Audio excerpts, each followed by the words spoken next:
오사카 스낵바. 이 이야기는 10년 전 제가 일본 오사카에서 살 때 있었던 일입니다. 24살, 그때 저는 일본의 비싼 월세를 감당하느라 투잡을 뛰어야 했어요. 낮에는 IT 회사에서 일하고 밤에는 스낵바에서 아르바이트를 하며 열심히 살았어요. 스낵바의 여점장을 보통 마마라고 부르거든요.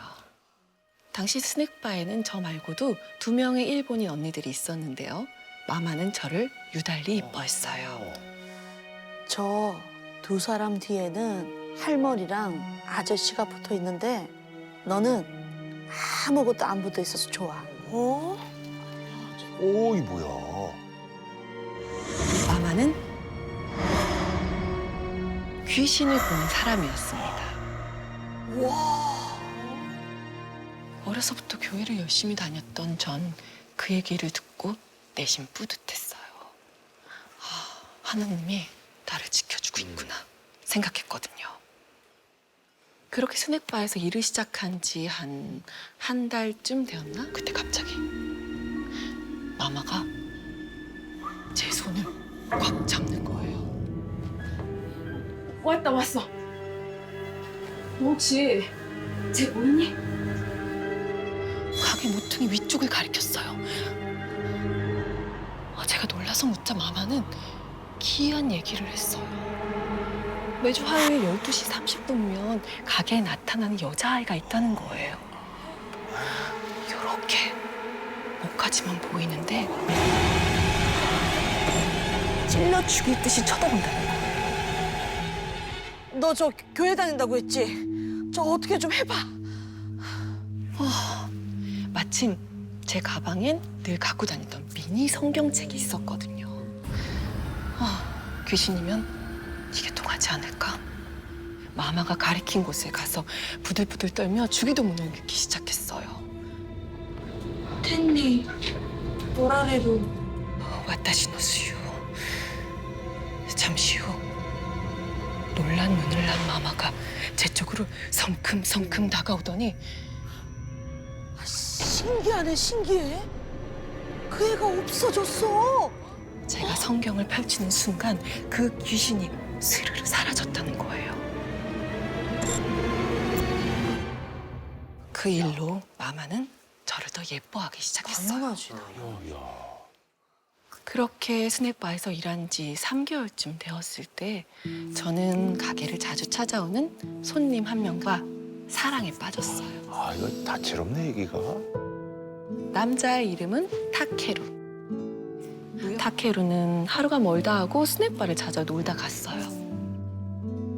그러던 어느 날 마마가 저에게 오더니 못마땅한 투로 얘기를 하는 거예요. 저 아미야, 너 저 손님 안 데리고 왔으면 좋겠어.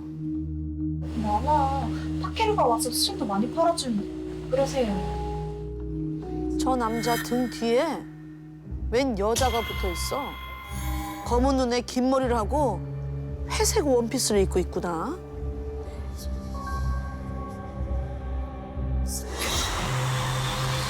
이번에도 마마는 자신이 본 귀신에 대해 말해줬어요. 근데 그 다음 얘기가 더 깨름직한 거예요.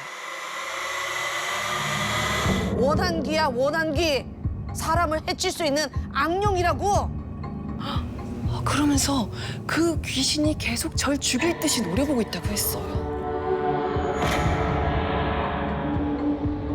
아니 뭐야, 남자친구 등에 달라붙은 귀신이 날 노려본다고.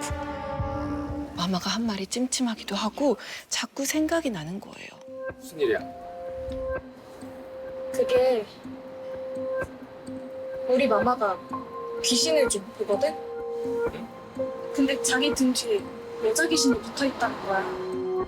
혹시 뭐 짚히는 거 없어? 이 말을 들은 타케루는 얼굴이 하얘지더니 자신이 3년 전 겪은 일을 털어놨습니다. 타케루가 회사 옥상에 올라가 담배를 피우고 있는데 건너편 맨션 옥상에서 어떤 여자애가 자신을 바라보고 있더랍니다. 그 애와 눈이 딱 마주쳤는데 너무 소름이 돋았다는 거예요. 근데 순식간에 그 애가 툭 아, 그걸 목격했구나. 투신 자살 현장을 목격한 거예요. 더 충격적인 건 그 소녀의 모습이 긴 머리에 원피스 차림이라는 겁니다. 하지만 저는 그 정도 일이 무슨 원한까지 살 일인가 싶었어요. 그런데 일주일 후 이상한 일이 일어났습니다. 주말에 타케루와 영화를 보러 갔을 때였어요. 둘이서 영화를 보고 계단을 내려오는데 갑자기 눈앞이 깜깜해지는 거예요. 누가 제 눈을 막 이렇게 손바닥으로 확 가린 것처럼 순간 발을 헛디뎌 발목을 삐끗했어요. 근데 그 느낌은 정말 그게 아니었어요. 누군가 제 눈을 일부러 확 덮는 것 같았다니까요. 다음날 저는 마마에게 부탁을 했어요. 마마, 남자친구를 스낵바로 불렀거든요. 오늘도 귀신을 달고 오나 한번 봐주세요. 귀신이 있으면 전에 했던 것처럼 제가 주기도문을 외울게요. 타케루가 오자 마마는 벽에 걸린 거울을 등지고 그를 앉게 했어요. 그래야 귀신이 더 선명하게 보인다고 했어요. 잠시 후 마마가 저를 보며 고개를 끄덕끄덕했어요. 역시나 타케루의 등 뒤에 소녀 귀신이 있다는 거였죠. 저는 카운터 아래 준비해뒀던 성격책을 꺼냈어요. 그리고 주기도문을 외우기 시작했어요. 텐니 오라레루 와타시 노슈유. 눈을 꼭 감고 간절한 마음을 담아 주기도문을 다 외운 후 마마를 힐끗 쳐다봤어요. 그런데 입술이 파래지더니 타케루를 향해 이렇게 말하는 것이었어요. 죄송하지만 오늘 가게 문을 좀 닫아야겠습니다. 네? 그를 서둘러 내보내고 저에겐 가만히 있으라고 눈짓을 했어요. 마마, 왜 그래요? 타케루 등 뒤에 있던 귀신은 어떻게 됐어요? 마마는 진정이 되지 않는지 부들부들 떨면서 말했어요. 귀신이 네가 주기도문을 외우니까 도망가기는커녕 웃더라. 아주 가소롭다는 뜻이 말이야. 그러면서 남자친구 어깨에 이렇게 얼굴을 비벼대며 교태를 부렸다는 거예요. 저기 그 사람 안 만났으면 좋겠어. 너 그러다 죽어. 그래서 그 귀신이 널 죽일지도 모르니 빨리 그 남자랑 헤어지라고 충고를 했죠. 들어야 돼 이제. 하지만 그때 제 나이가 23살. 안만 보면 사랑을 할 때잖아요. 그런 이유로 남자친구와 헤어질 수는 없었어요. 힘들었지? 괜찮아. 아, 나 혼자 갔다 올게. 타케루가 욕실로 들어간 사이 제가 외투를 벗으려고 할 때였어요. 단추를 막 풀려고 하는 순간 누군가 제 머리를 확! 얼마나 지났을까 깨질 듯한 두통에 정신이 들면서 겨우 눈을 떴어요. 병원 응급실이었습니다. 타케루가 걱정스러운 눈빛으로 나를 바라보고 있었어요. 어떻게 된 거야? 제가 물었죠. 그가 하는 말이 욕실에 있는데 쿵 소리가 나더라고. 그래서 나와봤더니 머리에 피를 흘리고 있는 거야. 뇌진탕을 입은 거예요. 구급차로 병원까지 실려왔고 CT 결과를 기다리는 중이라고 했어요. 타케루가 잠시 자리를 비운 사이 저는 별의별 생각이 다 들었어요. 이런저런 생각에 복잡해져 있는데 타케루의 전화기가 계속 울려댔어요. 근데 왠지 느낌이 이상한 거예요. 뭐야? 통화 버튼을 눌렀어요. 수학이 넘어 들려오는 한마디에 저는 또 한 번 머리를 세게 얻어맞은 느낌이었습니다. 여보. 타케루에게 아내가 있었던 것입니다. 진짜? 그제야 저는 주기도문이 통하지 않았던 이유를 알 것 같았어요. 제가 나쁜 짓을 하고 있을 때는 악령들 역시 그걸 너무 잘 알고 있다는 사실을 말입니다. 오사카 맨션 404호. 이 사연은 박정선 씨가 10년 전 일본 유학 중에 겪은 일입니다. 20살이었던 정선 씨는 히라가나도 모르는 생초보였거든요. 어학원부터 등록하고 기초부터 배우자는 게 정선 씨의 계획이었습니다. 일본 생활은 쉽지 않았어요. 제일 문제는 집. 틈틈이 집을 알아보던 언니가 역 근처에 맨션 하나를 발견했대요. 방이 무려 3개에 거실까지 있는데 월세가 8만 원. 80만 원이면 싼 거야. 예, 이삿 날 짐을 정리하다 보니 피곤한 거예요. 언니와 함께 방에 이불을 깔고 누웠죠. 트득. 귓가에 뭔가 긁는 것 같은 소리가 들렸어요. 이번에는 바닥에 뭔가 튕겼다가 굴러오는 듯한 소리가 들리는 거예요. 다시 눈을 뜬 정선 씨가 고개를 들어 주위를 둘러보는데 까만 구슬 하나가 있는 겁니다. 아니 이게 어디서 떨어진 거지?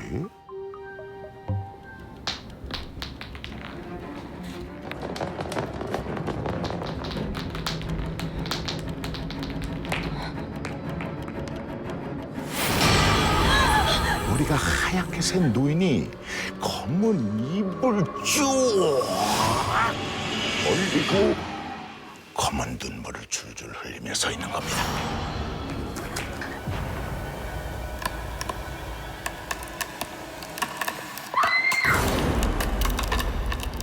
기모노를 입은 여자였어요. 여자는 글자가 새겨진 쪽을 이로 갈아대기 시작했어요. 그 적혀져 있는 글자를 모조리 지워버리겠다는 듯이.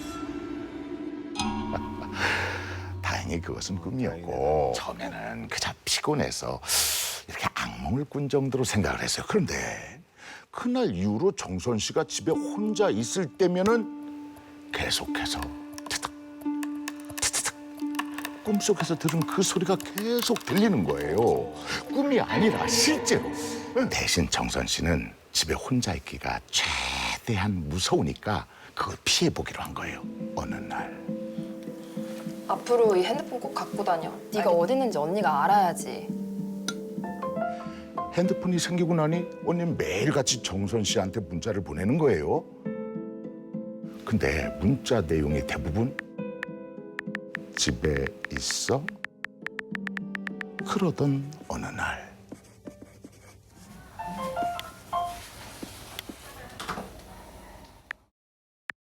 집에 있어? 정선 내가 집에 있는 거 뻔히 알면서 무슨 문자야?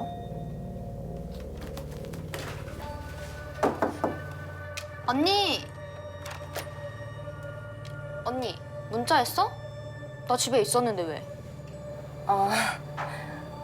거실에서 자꾸 뭐 하나 싶어서. 거실? 나 계속 방에 있었는데? 순간 왜 그래 언니? 저기. 언니 왜 그러냐고 묻는 정선 씨 말에 언니는 믿을 수 없는 얘기를 꺼내기 시작했어요. 집안에 정선 씨인 척하는 무언가가 있다는 겁니다. 하루는 언니가 알바를 마치고 집에 왔는데 정선 씨가 식탁 옆에 거실 바닥에 이렇게 쪼그리고 앉아 있더래요. 야 정선아, 너 거기서 뭐해?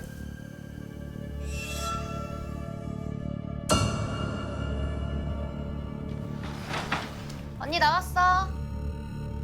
정선 씨가 언니? 들어오더라는 거예요. 언니는 이 집에 무언가가 있는 것 같다는 생각에 너무나도 두려웠지만 동생이 겁먹고 학업을 포기할까 봐 걱정이 되니까 아무 얘기도 못했던 거예요. 집안에 있는 저것이 진짜 동생인지 아니면 동생의 모습을 한 그 무언가인가 구분하기 위해서 핸드폰을 사주고 집에 있어? 라고 문자를 했던 겁니다. 언니 뭐해? 야 정선아 나 여기 너무 무서워. 우리 그냥 한국 가자 제발.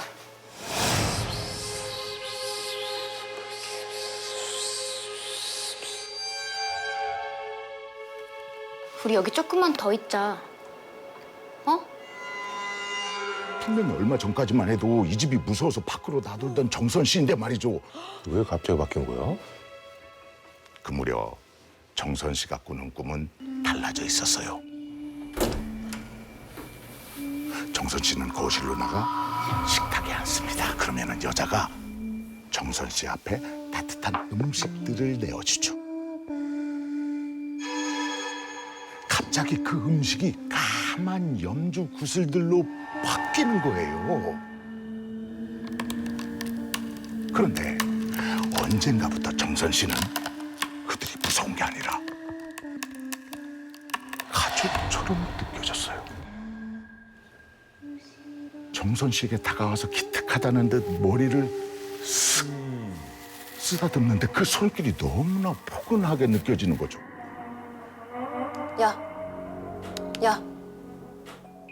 야 괜찮아?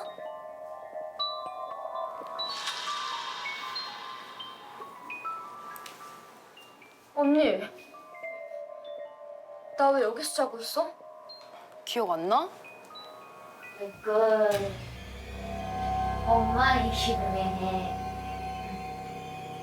엄마, 엄마의 정선 씨가 일본 말로 뭐라고 막 중얼거리더래요. 그러더니 갑자기 뭔가를 입에 넣고 까드득 씹어대는데 그러다가 뱉어낸 것을 보니 까만 나무 구슬이더라 이 말입니다. 너 진짜 기억 안 나? 뭐라 하면서 일본말도 못하면서 그런 사투리는 어디서 배웠어? 아니야 언니, 나 자고 있었어. 집도 이상한데 너까지 왜 이래?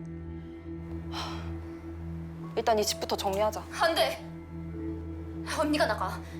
나 절대 못 정선 씨는 스스로도 깜짝 놀랐어요. 아니 지금까지 살면서 한 번도 언니한테 소리를 질러본 적이 없거든요. 그런데 어찌된 일인지 이 집을 지켜야 한다는 이상한 반발심마저 드는 거예요. 결국 언니는 한국에, 정선 씨는 혼자 그 집에 남아서 살게 된 겁니다.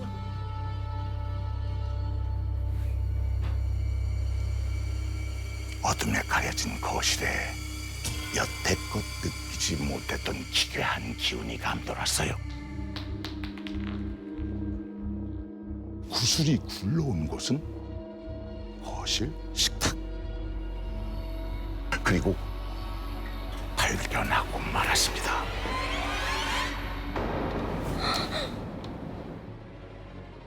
싱크대 및 냉장고 뒤 신발장 아래 집안 곳곳에 염주 다발이 있는 겁니다.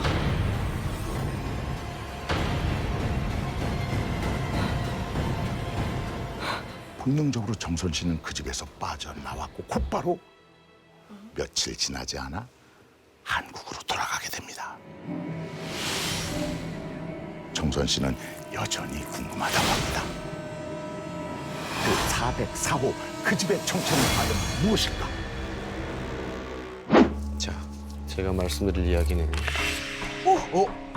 왠지 무서울 것 같아. 오사카 민박집입니다. 이 이야기는 고양시에 살고 계신 35살 손지희 씨가 보내주신 공모작입니다. 네. 실명으로 보내주셨고요.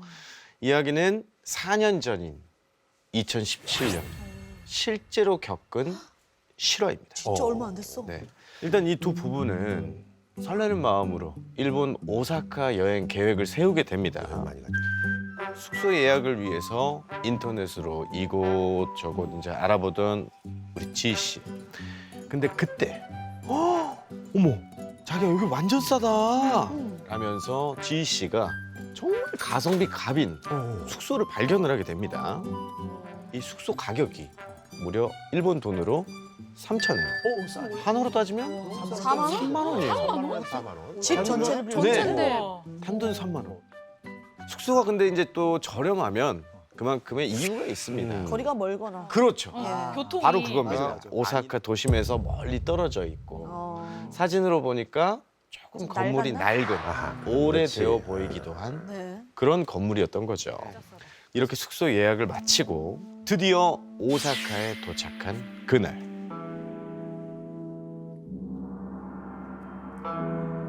지희 부부가 숙소를 찾아가는데 초행길이고 일본어도 잘 못하고 한참을 헤매게 돼서 결국 반나절이 걸려서 숙소를 찾게 됩니다. 교회니까 또 그렇죠. 이런 생각을 하고는 숙소에 들어가게 됩니다. 숙소는 작은 거실에 침실이 하나 딸린 구조였는데요. 저쪽에 보니까 아기자기한 소품들로 가득 채워져 있고 거실에는 또 테이블 위에 일본 사람들이 남겨놓은 이렇게 방명록이 펼쳐져 있고 그리고 집 주인에게 잘 도착했다는 문자를 보냈대요. 네. 장문의 답장이 왔대요. 왜 숙소 같은 거를 예약을 하면 뭐 주의사항이라든지 예. 안내사항 이런 네. 문자를 맞아, 보내주잖아요. 맞아. 우리 지희 씨 부부는 또 그런가 보다 하고 관광을 나섭니다. 밤 11시가 다 되어서야 이 집에 숙소로 다시 돌아오게 되죠. 딱 들어왔는데 처음 들어왔을 때 맡았던 그 냄새.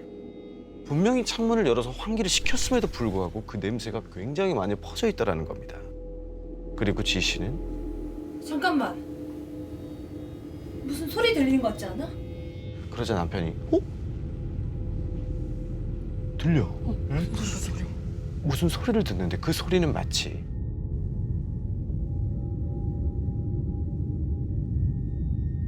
동굴에서 소리를 지르면 나는 그 웅웅거리는 그 메아리 치는 그런 소리가 들리더라고요. 집에서? 네. 그리고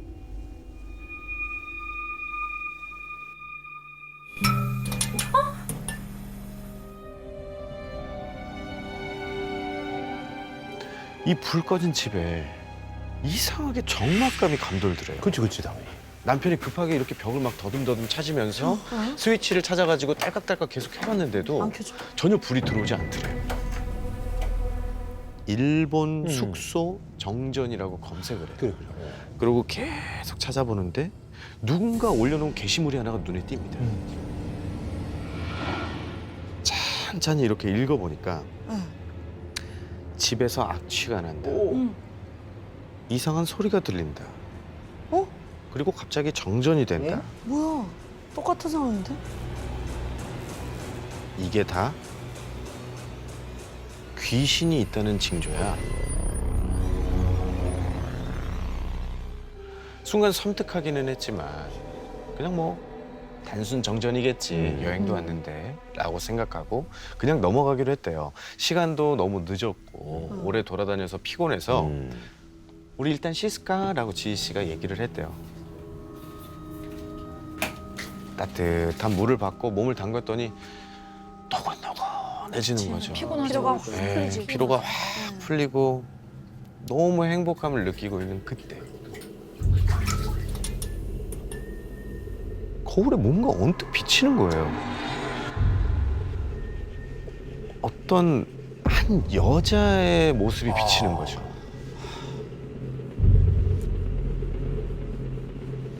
얼굴이 다 보이는 건 아니고 얇은 입술이랑 그 옆에 나 있는 그 점 거기까지만 보이는 거예요. 지희 씨는 설마 잘못 봤겠지라고 생각을 하면서 눈을 감았다가 다시 떠서 쳐다봤는데 계속 서 있더래요. 혹시라도 눈이 마주치면 안 될 것 같다 싶어서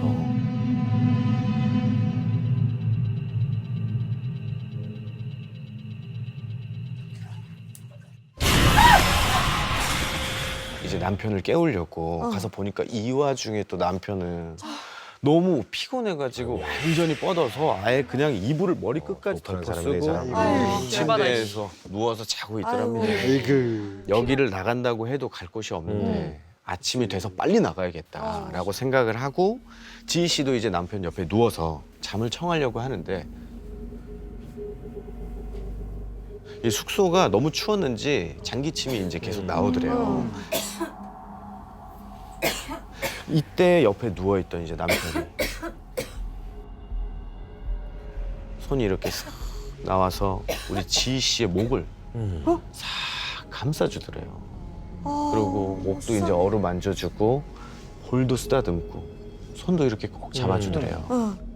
근데 너무 이상한 게 남편 손이 너무 얼음장처럼 차가운 거예요. 그래서 이렇게 지희 씨는 남편 손길에 의지한 채 아주 곤히 잠이 듭니다. 그럼 다행이네. 그리고 다음 날이 됐어요. 지희 씨가 눈을 떴는데 옆에 남편이 없는 거예요. 근데 자다가 누가 깨워도 잘 못 일어날 정도로 잠이 굉장히 많으신 분이래요. 되는구나. 그 먼저 일어났다는 게 정말 지희 씨 입장으로서는 이상한 거죠. 거실로 나갔습니다. 남편이 어제 입던 옷을 그대로 입고 소파에서 뻗어서 자고 있는 거예요. 그래서 지희 씨가 너무 놀라서 자기야. 소파에 잔 거야? 아니, 벌써 준비 다 했어? 아니야. 어제 자기 씻는 거 기다리는 동안 나 소파에 잠들었나 봐. 아이고. 뭐야 이거? 뭐야? 애당초 처음부터 그 소파에서 잠이 들었던 거죠. 누구야? 그리고 이어진 남편의 말에 지희 씨는 할 말을 잃게 됩니다. 아니 자기도 근데 씻고 와가지고 여기 옆에 잔 거 아니었어? 어머. 온 몸에 소름이 끼친 지희 씨가 다급하게 얘기를 합니다. 아, 무슨 소리야. 자기가 나 만져줬잖아. 나 목도 만져주고 볼도 만져주고. 남편이 만져줬다고 생각한 지희 씨의 목, 볼, 그리고 손까지 시퍼렇게 멍이 들어 있었어요. 지희 씨는 여기 더 있으면 안 되겠다는 생각이 들어서 어젯밤에 겪은 일을 남편에게 모두 말하고는 서둘러서 숙소를 나옵니다. 나와야지. 그래서 집주인한테 문자를 보냅니다. 그때 자기야, 잠깐만. 근데 이 문자가 이러자. 처음 입실했을 때 왔던 그 문자입니다. 그 장문. 똑같이. 네. 그래서 문자의 내용을 번역기로 돌려봅니다. 그랬더니 이런 내용이 적혀 있었어요. 입실 당일에도 환불이 가능하다. 화장실은 되도록 문을 열어놓고 사용할 것. 혼자 숙박할 경우에는 침대에 베개는 하나만 둘 것. 우와. 그리고 갑자기 미등이 나갈 경우 집 안에 머물지 말 것. 야 뭐야? 등등의 이해할 수 없는 특이한 안내 사항이 잔뜩 기재가 돼 있던 거예요. 와 이게 실제 있는 숙소 얘기인 거잖아. 숙소에서 찍었던 사진을 막 찾더래요.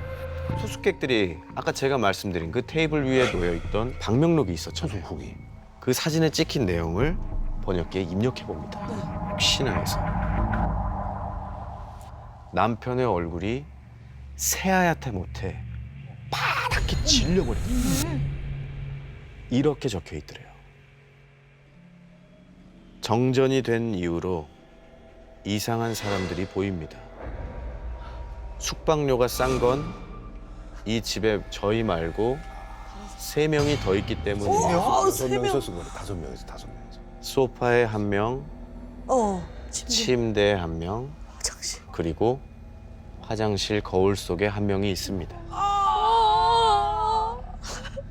투숙객들이 이 숙소에서 목격한 이상한 존재들에 대한 얘기뿐이었던 거죠. 그날 이후로 지희 씨는 너무 저렴한 숙소에는 절대로 가지 않는다고 합니다.